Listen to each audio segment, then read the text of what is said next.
Legend of Zelda Breath of the Wild is an open world action adventure game, and if you have the means to play it, and you haven't yet, I weep for your soul. Seriously though, this game is in many ways a reimagining of the entire Zelda franchise, and it's as impactful to the franchise, I think, as Ocarina of Time was back in 1998 when it brought the series into 3D. I talk about that a lot on stream, but Ocarina of Time was a big deal.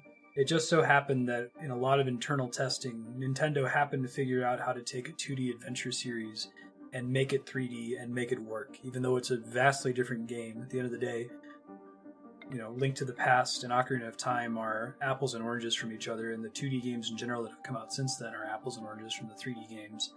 And I would say that if they're apples and oranges, then Breath of the Wild is an entirely different fruit altogether, and it's a really delicious one. And what does it do differently? Well, starting with Ocarina of Time, the Zelda series started to become increasingly linear and formulaic. Like even the 2D games started to kind of harp on the old Ocarina of Time and even Link to the Past tropes. There's a little bit of a branching point with Wind Waker. Wind Waker tried something different, and I think it got a lot of flack for it at the time. But after Wind Waker, they kind of came back to what they thought the audience wanted from Zelda with Twilight Princess and did more of the same again with Skyward Sword. But Breath of the Wild brings the series back to its roots in the original Legend of Zelda for the NES, where in that game you're dropped into an enormous expansive world with little immediate direction and the ability to go just about anywhere. Similarly, this game kicks things into gear right away and throws you into its massive game world. Breaks even the most classic Zelda convention of gating your exploration progress behind item unlocks, right? That's practically what makes a Zelda game a Zelda game. Zelda and Metroid do that.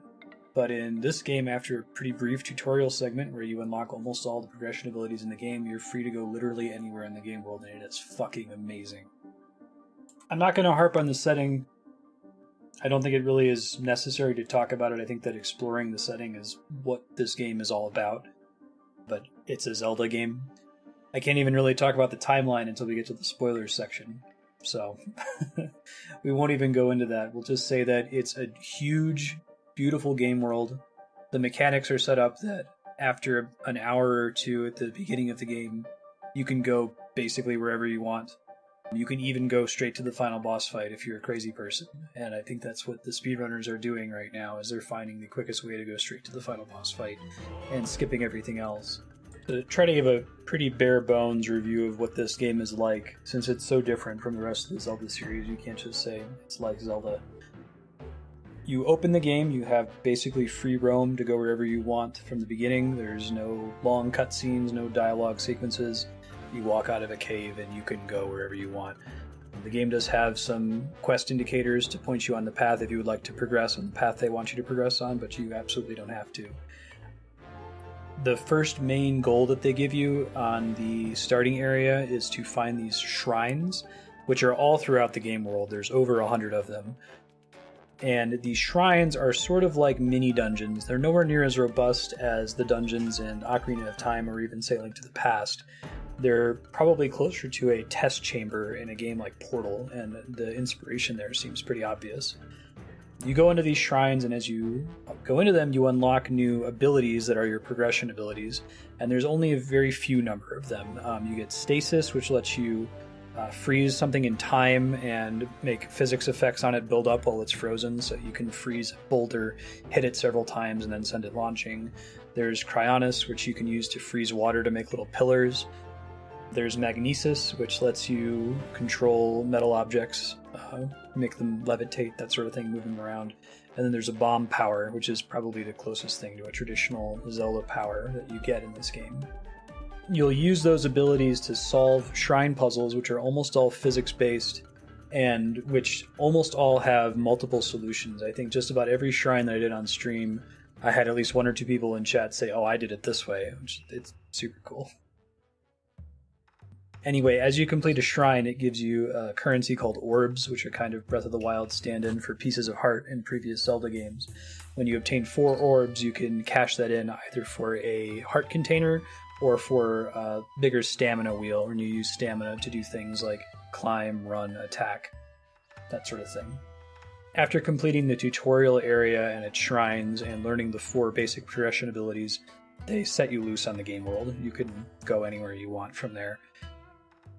And those are really all that's required to progress. Sometimes you have puzzles or elements in the game world that require you to use something like a bow and arrow, or maybe have access to fire abilities, but these aren't unlocks in Breath of the Wild in the way that they are in other Zelda games. It's not like you unlock the fire rod and now you have the fire rod forever and can solve fire puzzles. There are all sorts of different ways that you can get access to fire in this game, and most puzzles that involve using fire will provide it to you in some way during the puzzle. So it's a really cool way of approaching it. It doesn't feel as discreet. You're not going to open a chest and have the long da-na-na-na of finding the item that's going to open more of the game to you. The whole game is open to you right away. I could go on like this, just describing the mechanics of the game. At the end of the day, you should just play it. I'm 6 minutes in. If I keep going on about the way the game works and why it's cool, this will be a multiple hour review. So let's move into the typical 2-hour session.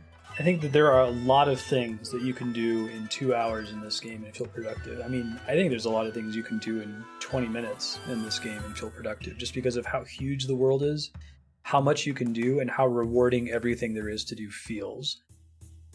A lot of your time is probably going to be spent just exploring the game world, seeing a mountain off in the distance and saying, oh, that's cool, I want to see what's over there.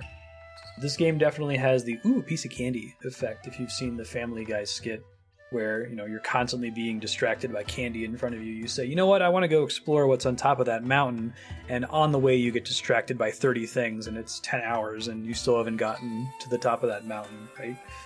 But in the process of exploring the game world, those pieces of candy in this case are often shrines, which we talked about earlier. The game does a really good job of highlighting the shrines so you can see them clearly in the game world and know that this is something you want to be keeping an eye out for. Korok seeds, which are little mini puzzles. There are hundreds of them. I won't say how many here, but there are more than you could possibly need to gather in order to get everything that they unlock. Korok puzzles take all sorts of shapes and sizes. It might be seeing a rock that's in the wrong place and moving it to the right place. It might be seeing a suspicious circle of flowers somewhere and running into it and seeing a mini game that unlocks. But just even seeing the Korok seeds feels really good. It's a very minor reward, but it's a way for the developers to make you invested in their game world and invested in activities in that game world, right? There are NPCs that will give you quests that you can do, all sorts of different quests with your classic Zelda minigames. I actually missed most of the minigames in my playthrough on stream, as many of them weren't required for getting the shrines. But, Zelda's famous for that sort of thing, and this game doesn't fail in that area either. Fighting a fairly diverse cast of monsters, and especially world bosses, they're just kind of there. You're walking through an area and surprise, there's a world boss. There's not a cutscene, there's not, any fanfare for it. It just happens. It's great. At some point, you're going to want to do a tour of the entire game world and find all the towers that are dotting the landscape. The towers give you a nice vista of the region around them and importantly unlock the map in that area so that you can remember where you've been and mark it and say places of interest. So finding the towers is another thing you do in a 2-hour session. And then beyond that, something that you wouldn't do in a typical 2-hour session, but maybe in, one of your sessions, would be doing the 4 major dungeons in the game, which are connected more to the main story and lead you eventually to the final boss. The major dungeons aren't that much more robust than the shrines, really, at the end of the day. I'd say that they're even still less robust than dungeons in, Ocarina of Time or Link to the Past. But they are quite a bit meatier, and they require a bit more of you than the shrines do. And I think in the cathartic milestone segment, this is interesting. I think I'm having an epiphany here that Breath of the Wild feels so satisfying because everything that you do is a cathartic milestone, right? I think that there's basically no activity you can choose to take up that's not going to make you feel accomplished, like you did something worthwhile during that session. There's really no such thing as grinding in this game, right? Even if you're just running through the forest exploring, just seeing what the world looks like, you'll feel good at having uncovered parts of the map. And I'm struggling to think if I've ever played another game that quite feels like that. Just about every other game has, cutscenes that are too long that you're waiting to be over, or sequences where you have to spend too much time leveling up without actually enjoying the game, where each discrete activity that you take doesn't feel productive. But everything in this game is so short and so sweet. It's just like eating lots of little pieces of candy, right? You're not really sitting at a banquet table and waiting for your meal to come out, you've just got a giant bag full of Skittles, and it's really, really tasty. Yeah, and that makes me wonder if, maybe this game is more shallow than I think it is, right? If I can describe it that way, it sounds like, well, maybe sometimes you want to have a feast, right? So we'll talk about that a little bit more in the opportunities segment. Is Breath of the Wild shallow? Is it missing something that the other games in the Zelda series have? But talking about cathartic milestones, like I said, I think that anything you do in this game is going to feel good. You're going to feel like you're glad that you turned the system on and played it, even if it was just for a few minutes. Okay, so that launches us into the audience section. Who should play Breath of the Wild? Everyone. Everyone should play this game. If you're a human being, if you can hold a controller, if you have some level of controller literacy, it might be frustrating if you're not a gamer already. I'll allow you that. You should learn to become a gamer so that you can play Breath of the Wild. For the love of God, what's wrong with you? Why aren't you turn this off and go play it, please? But okay, so subsets of audience. Achievement gamers. What is there to achieve in Breath of the Wild? Everything. All the things. You can do everything in this game, and all of it feels good. You can beat the game. That feels good. If you play this, you should beat it. But if you don't beat it, you'll probably still have a ton of fun in however many hours you sink into it.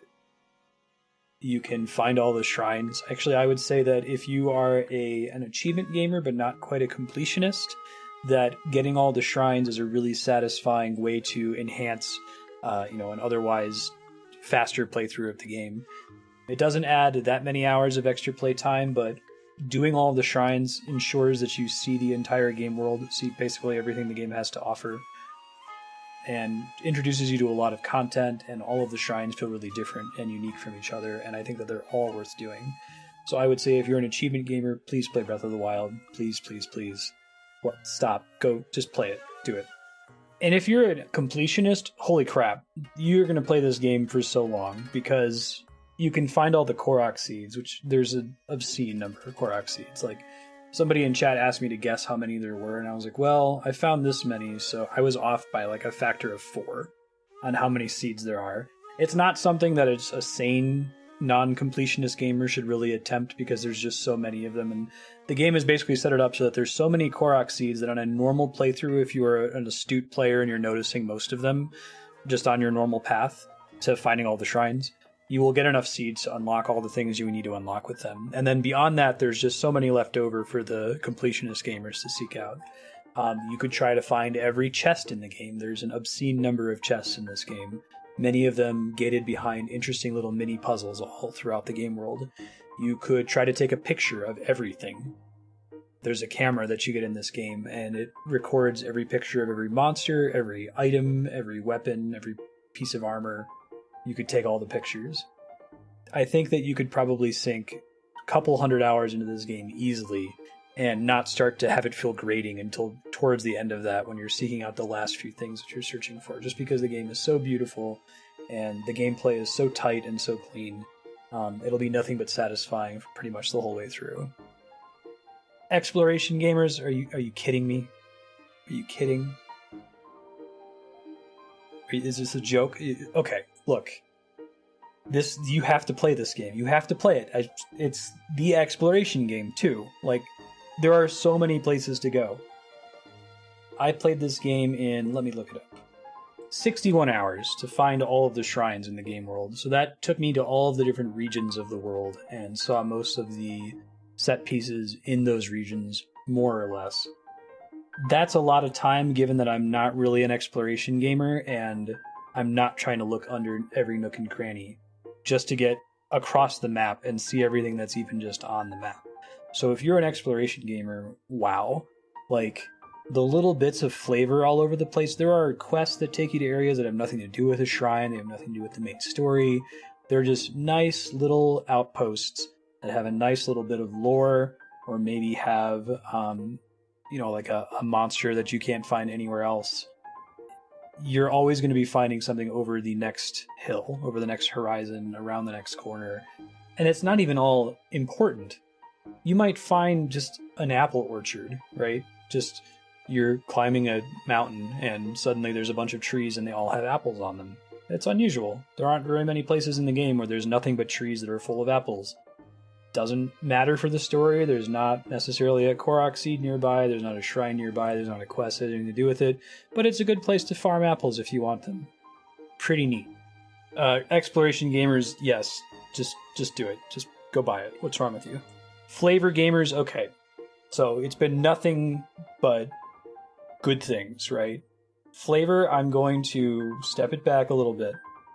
This game is deeply flavorful, and most of the flavor exists in my preferred form of flavor delivery, which is show don't tell, right? There are very few cutscenes, there's little dialogue. Most of what you find is just environmental things that you explore and you go, I wonder how this got here, why this is here, is this connected to something else in the Zelda series? What's up with this, right? To me, that's the kind of flavor that I like. But flavor also means storytelling and a cohesive, overarching plot. And if I'm being very fair, Breath of the Wild has a much less robust story than basically any other game in the series other than Zelda 1 or Zelda 2 for the NES. Because it's so open, there is very little on the main quest line that pushes you along, and the stuff inside of the main quest line is by far and away the least interesting stuff in the game. Like, even the story-oriented side quests to learn more about Link's backstory and Zelda's backstory, that's all optional, right? So if you're just looking at what does the game provide you from a story perspective, zoomed out, you're not going to get an overarching narrative like you get in Wind Waker, which I think is probably the strongest game in the Zelda series from a overarching narrative perspective. But I don't think that should turn you away from it.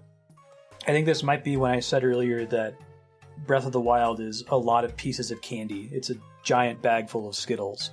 You know, other games that maybe don't feel as rewarding every single second of gameplay maybe feel more rewarding as a whole over time because of the compelling story that they're telling or the overall experience that they're stitching together into one tapestry. But, you know, this game is more like a quilt where there's all sorts of different panels all over the place, and they're just all great. You know, maybe you want the beautiful tapestry, maybe you want the quilt. My analogy's falling apart. Just play it. It's a good game. You know, even if you want a story, I think you'll be okay with it. I think you'll like it. I think you can get into it. You can invest yourself in the characters. You can enjoy the little bits they provide you, and I hope you can provide how conservative they are with not blasting you with too many cutscenes and too much dialogue. Skyward Sword was getting really bad in this department, where there would be just really long sequences of unskippable dialogue that typically just wasn't interesting, and it didn't really fit in a Zelda game. You go back to Zelda 1, there's basically no dialogue. There's old guys in caves that tell you to, you know, take this because it's dangerous to go alone. That's about it. And even like Link to the Past, it was fairly mild by comparison. But as soon as the medium started to allow them to talk for longer and longer and have more and more directed cutscenes, they spent more time on doing that. I think it's a breath of fresh air that Breath of the Wild chose not to do that, so you should play it. Trust me. Mechanics, man, the mechanics in this game are so good. They're almost too good. I played it on the Switch. The gyro controls are really, really great for the arrow aiming. You can use it for kind of little minute adjustments when you're aiming, and I got so used to it that whenever I play any other game now with a controller that has aiming, I automatically move the controller like a little kid who's like standing up and jumping with the controller to make Mario jump higher. It's infuriating how good it is, and it makes it harder for me to appreciate games that don't have controls that are as tight as this one. But let's talk about some of them. I can't talk about all the mechanics in Breath of the Wild. Again, this will be a 3-hour video. Combat feels really tight. It feels almost like Dark Souls in that it rewards careful, precise button presses and not button mashing in most cases. It has a perfect dodge system where if you dodge on exactly the right frame, or in the right frame window, it's probably more forgiving than that. If you dodge in the right frame window, you're rewarded with the ability to attack the enemy multiple times. If you block at the right time, you're rewarded. If you get headshots with your bow and arrow, you get rewarded. The way the game uses physics to give you multiple solutions to problems, you might see a group of bokoblins that you want to kill. You can run up to them with your sword, you can shoot them from afar with arrows, you can blow up explosive barrels nearby, you can find a boulder and roll it off a cliff, you can pick up boxes with your magnetic power and drop the boxes on their head. If I went into this list, I'd be spoiling the game because so much of the fun of this is finding out different ways to do everything. and they all feel really, really good. There's only a couple things here and there. I think maybe the gyro controls when you're controlling a puzzle where it's asking you to rotate an object are a little bit less smooth than I'd like them to be. Or maybe that's just a, human 3D object orientation problem that it's hard to get the Joy-Con to map to the thing that's in the game. But other than that, I don't think I ever was frustrated with the game because it wasn't doing what I was telling it to do. I typically think and Link would do what I would tell him to do in my mind. And you have to think about how just elegant this game is. Things like the climbing mechanic, it's really easy to take for granted the fact that you can climb on any surface in this game. That's insane. Just think about just trying to imagine the test plan. I used to be a tester, if you haven't heard that before. Writing the test plan for this game would have been a complete nightmare because of all the things you can climb on, all the places you can go. The only way it's really able to gate your climbing is by putting you in an area where it's perpetually raining, which it does do a couple times. But even then, if you're clever and you have enough items that can restore your stamina, you can go wherever you want. I think the difficulty feels just right. It's as hard as you want it to be. If you don't like hard games, then you can focus on getting hearts early on and you can avoid difficult fights until you have more hearts, better armor, better weapons, and more food because you can pause the game and heal infinitely. I think that's kind of a detractor maybe for someone that wants a harder game, but I guess it's just up to you. If you choose not to pause the game and heal yourself to full every time you take damage, you can set that difficulty setting for yourself. And man, this game has a weapon durability system that I love, and I never thought I would utter those words in sequence before. If anything, I wish it was a little bit more aggressive, but basically the way it works is the game is full of weapons, it's full of shields, it's full of bows, and whenever you use those weapons in any capacity, you drain their durability to the point where they break, and this is the cool part. When they break, they do critical damage to whatever they broke on, and there's this awesome animation. So it feels good for your shit to break. And especially in the earliest parts of the game where everything that you collect has terrible durability, you're just grinding through your stuff. Every enemy that you fight, you're going to break at least one weapon on. And it makes it really exciting that you're always finding new stuff. You're not having this problem that you have in virtually every other game where you're just like, okay, what's the thing that I have that does the most damage, right? And sometimes games can subvert that and say, okay, what's the thing that I have that does the most fire damage because this enemy's weak against fire. Here, you're just happy to get anything. And I'll talk a little bit more in the opportunity section, but I'd almost wish that everything stayed as easy to break in the late game and that they balanced the late game around that. Because later on, things get so resistant to damage that you don't really have to worry about it breaking anymore. And I think you lose that cool feeling of wanting every single item that drops. I gotta stop on mechanics and talk about style polish. Yeah, this game's stylish. It's so pretty. I love the style that Nintendo has landed on. I think that when they did Skyward Sword, they kind of landed on a really good compromise between the cartoonish graphics and the realistic-looking graphics. I mean, I still think that Wind Waker is probably the best-looking game in the series, and it's going to be the most timeless because of how stylized it is. But this game is still gorgeous. And just seeing the landscape and seeing the skybox and seeing the things it throws at you is breathtaking as you play it. The menus feel really clean and tight and well-polished. It's just like every other Nintendo game you've ever played in that regard. The sound effects are nice and satisfying. It drills things into your mind really well so that when you hear certain sound effects, you know exactly what that means and how to respond to it. It gives you control over what information you want or don't want.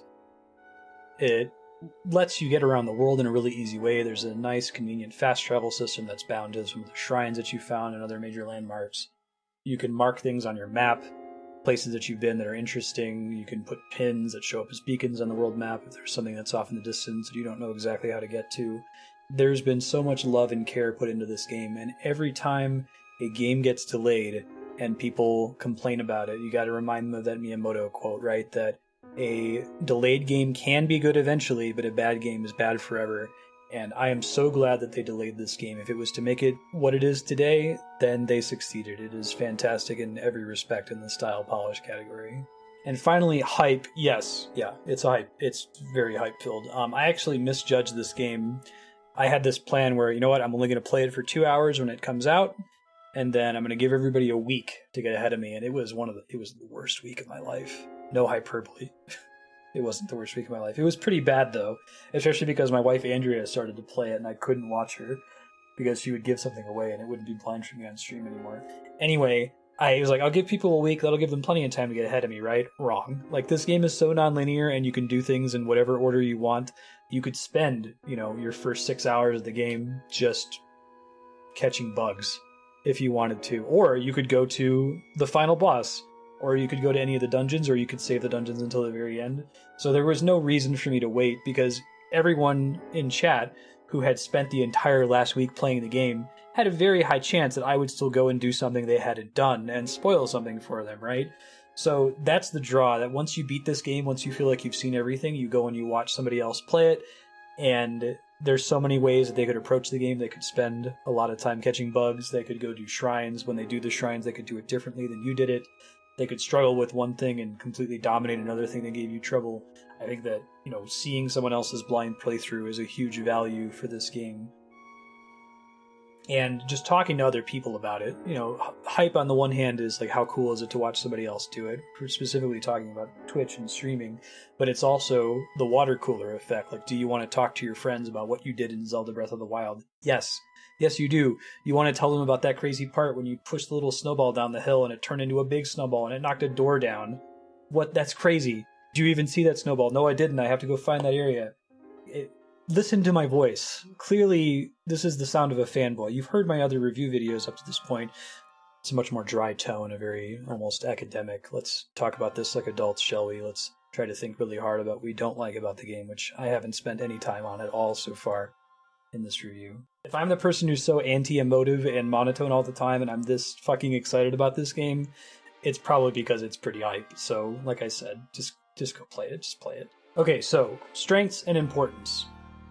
Is Breath of the Wild important? I think so, yes. It remains to be seen. It's 2017. The game came out in 2017 when I'm reviewing this. So we haven't seen what's actually happened to the Zelda franchise. But I think it's fair to say that every other Zelda is going to have to top this, right? It's going to have to say, well, is it better than Breath of the Wild? And that's a scary challenge. Like, I think about how much time and effort and love went into making this game, and the only way I can think they would expand it is to just keep adding DLC to Breath of the Wild forever. Just say, oh, well, we're done. We can't do better than that. Oh, well. We'll just keep making the map bigger. But the onus is now on them to make another Breath of the Wild, and I honestly don't know how they're going to do it. I would hope that the rest of the game development community takes some inspiration from this. I think it takes a giant company like Nintendo a lot of time and a lot of expendable income to make a game this good. Mentioned this on stream before, but remember, Nintendo has so much money. Nintendo has so much capital saved up that they could run at a deficit of over $250 million a year and still survive until 2052. That's obscene. That means that they are the company that is able to take risks and spend extra time and delay their games. There are lots of Western companies that are not operating like that. They are operating on borrowed money. We have to deliver this game on this day, otherwise our investors are going to be mad. Nintendo's like, I don't fucking care. I'm going to delay it until it's good, right? And that is what makes Nintendo games so great in general, that they're able to take those risks. So while I hope that this can impact the rest of the gaming industry, I think that that's maybe already happened with some other open world games like Skyrim, and good luck to anyone else that wants to aspire to the level of Breath of the Wild. I will be impressed if anyone can pull it off. Strengths, though, like I said, I try not to make anything in this review series redundant, and I've basically just gushed about strengths forever. So I don't think there's anything new that I want to say here that I didn't say in the earlier section. So we can just jump into opportunities for improvement. Let me calm myself down. Let me think angry thoughts here. Right, so like I said earlier, I would like for the durability system to be more aggressive. I know that that would change the balance of the end game, but I think that I had the most fun with the durability system when my items were breaking constantly. And I would have liked for that to continue into the end game. In the end game as it exists, items have so much durability that you are tending to find new items and throwing them out most of the time. So making them break more often and maybe reducing enemy health or finding some other way to make the game still playable with items that break frequently would have made me enjoy the endgame more. Breath of the Wild is the first Zelda game to feature voice acting. That's not just people going, ha! And thank you! But I think that I don't like the voice acting in this game, and this is totally a my personal opinion thing. I totally understand if people are really into it. I think that the voice acting is used too sparingly. It only appears in a few select cutscenes, and it's not regarding important enough information at those points. it actually kind of draws me out of the rest of the game, because the rest of the game is so light on its exposition that when there's suddenly voice acting, I feel like a lot of those scenes would have worked better if there was not only no voice acting, but no printed dialogue. If it was just a scene and they were challenged with, let's give you the idea of what's going on without any dialogue at all, let alone, having voice acting on top of it. And I think that basically all of the scenes that I can think of could have been done with very little changes, and still you could get the gist of the idea without anybody talking in the first place. But like I said, that's just my love of show don't tell. I don't like to tell very much. And unless if the entire game was voice acted, it feels really conspicuous whenever it's in there. And I think you get more scrutiny on the quality of the writing in those segments when they're using it, not all of the time. Like, clearly, if there's voice acting here, it must be important. And if the character's blabbing on about something stupid, you're like, do I care about this? Not really. Let's make it back to the game. I do think the story maybe could have had a little bit more meat to it. We'll wait for the spoilers section, but it is fairly light if you just zoom out and try to summarize what happened in Breath of the Wild. You could probably summarize what happened in this game in a paragraph or so. But at the end of the day, I kind of wish that we had games like this again every now and then, like Zelda 1, right? There is a story in Zelda 1. It's mostly in the manual. There are some NPCs that kind of hint at the story as you play through it. Maybe Link to the Past is a better example. I'd say that there's a little bit more story in Link to the Past even than in Breath of the Wild, as far as the way it's moving you from point A to B to C on a more linear track. But even that game, like, the focus is way more on the gameplay and storytelling through gameplay, letting you see cool sights and imagine, oh man, why is this building here? What's the history behind this? And not necessarily force-feeding you all of that, like we saw in something like Skyward Sword. So I appreciate this game's approach, while I recognize that some people that are more into the overarching narrative are missing something from this game in particular. I don't think that that's why you should come into Breath of the Wild, though. You don't come into it because you want that. You come into it because you want really, really tight, awesome, satisfying, cathartic gameplay from minute to minute. We'll take a short break for a spoiler divider. If you haven't played the game, again, I don't know why you've listened this far. I weep for your soul. And we're back. So, standout moments. I played this game really recently, so it's much fresher in my memory, but I think it will remain fresh in my memory for a long time because so much of the game stands out to me as having been really cool. I think the hypest I felt in this whole game was going to Hyrule Castle. I actually went there a little bit early in order to retrieve one of Zelda's memories, and just the way the music changes there. This game is a really interesting and unusual approach to music in general compared to the rest of the Zelda series, and I kind of like it. It kind of has that Dark Souls approach where most of the game is quiet, but it uses little hints of music here and there, or especially during boss fights, to kind of draw you more into the game world, make you focus more on the ambient noises of the game. And while I'm a dyed-in-the-wool and hardcore classic game music fan, I like the extremely melody-driven prog rock, Uematsu, Koji Kondo, Yasunori Mitsuda stuff. I really like this game's approach. It felt cool, and I think that Hyrule Castle, being a place that did have the extremely strong melody-driven, driving, triumphant, but also somewhat foreboding music playing, it felt so good to go there. And I remember when I went there early, I was like, man, I shouldn't be here. I need to come here at the end of the game. But then it made me that much more excited to return later after seeing what it was like that late in the game. So actually coming back to Hyrule Castle at the end, collapsing the wave function of what could Hyrule Castle possibly be, it was as cool as I wanted it to be. The final boss fight against Ganon I thought was really cool. I loved going down and encountering him and seeing him in his gross spider form.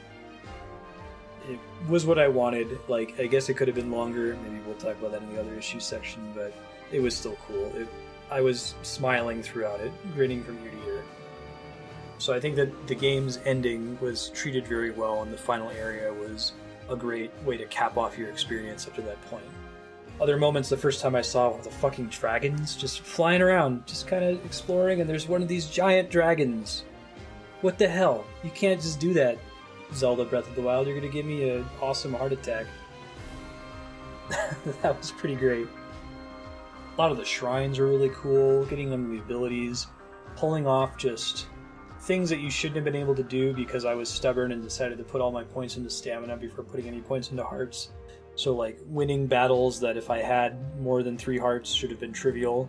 After working really hard for it, felt really good. Finding my first Lionel and then fighting my first Lionel were both big standout moments for me, especially when I first won. Lionels in this game are cool. They're kind of almost like Dark Souls enemies. They're that difficult. You have to dodge their attacks and get good in order to beat them. I think that every single tower in this game was a standout moment for me too. That was the very first thing I did in this game. I decided, you know what? I want to have the map fully uncovered. I want to know what's out there. In retrospect, maybe I shouldn't have done that though. Maybe I should have picked a region and then tried to explore that region and then zoom out instead of saying, well, now I know what the whole game world looks like. Now to, zoom in. I should have started in and then zoomed out. Anyway though, that initial experience when you don't know what's out there, when the wave function is completely open, it's infinite possibilities. You don't know how many ice worlds there are. You don't know how many volcano worlds there are. Going to each tower and really seeing, okay, cool, this is the island area, the beach area. This is the jungle area. I didn't even know this was a thing. Oh, that's neat. When I'm in the desert and it's nighttime, it's too cold and I have to warm up. And when it's in the daytime, it's too hot and I have to cool down. All of that just felt really good to do.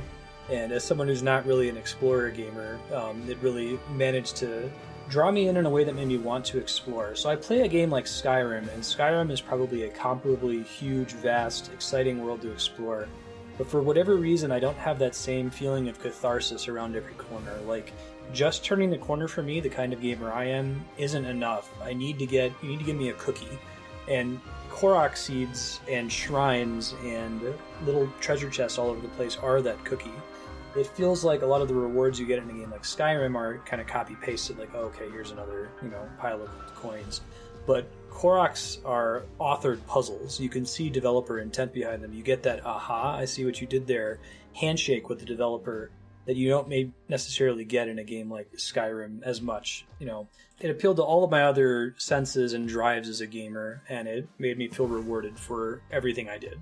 Definitely one of the coolest moments for me, just the way I chose to play the game. I decided to go on a tour at the very beginning and try to find all of the towers. And while I was looking for the towers, I noticed this weird misty area off in the distance that I couldn't reach. And on a hunch, I said, maybe I can only get in there from a certain spot. I'm just not allowed to fly in there. And I went in and I found the Lost Woods. It was really cool to just kind of stumble on the Lost Woods like you would in, Zelda 1. Find my way through it through a complete mishap. Like, it was completely random chance that I got it. I didn't notice that the wind was blowing the torch in the direction you were supposed to go. I just happened to run the right way. And I found my way into the Korok Forest because I was looking for Hestu to turn in my Korok seeds. And there's the fucking Master Sword. It's just right there. Oh, it was fantastic. The game didn't hint at it, didn't say, hey, you need to go here, and I guess that if you take too long, eventually some of the other quests say, hey, there's a Master Sword sitting in a forest somewhere. But the fact that I found it completely randomly, oh man, I can't replace that experience. That's the kind of thing I'd love to see in someone else's blind playthrough, them just stumbling on it and not having any clue about where it's going to be. It was great.